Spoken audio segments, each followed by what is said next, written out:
দুর্গাপুজো হোক বা কালী পুজো, আমাদের তো একটাই ড্রেস, সেটা হলো এই ড্রেস। আমরা খুব পছন্দ করি এই ড্রেসটা পরতে।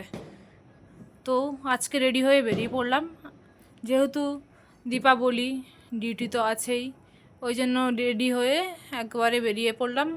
পৌঁছেও গেলাম আমার ডিউটি স্পটে। এই প্যান্ডেলটাই ছিল আমার ডিউটি।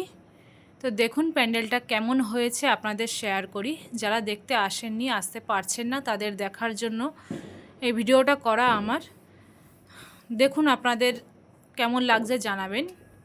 আমার তো ভালো লেগেছে।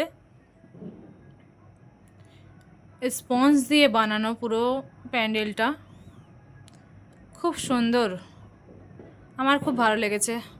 যারা দেখতে আসতে পারবেন না, এটা হচ্ছে কোথায় হয়েছে সেটা আগে বলি আপনাদের।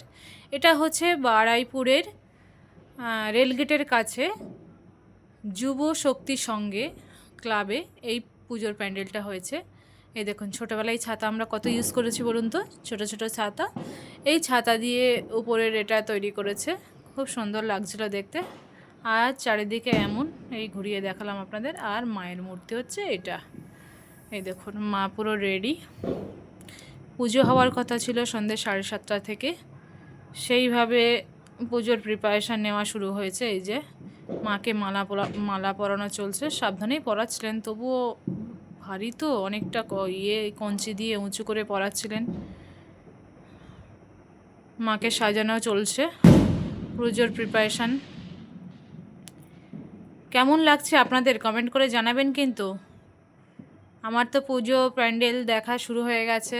আপনাদের কি খবর? আপনারা কে কে কতটা প্যান্ডেল দেখলেন, কটা প্যান্ডেল দেখলেন কমেন্ট করে জানাবেন। এই মাকে বেলের পাতার মালা পরানো হচ্ছে, এরপরে পরানো হবে। এগুলো অবশ্যই লাগে, না হলে কমপ্লিট হয় না পুজো।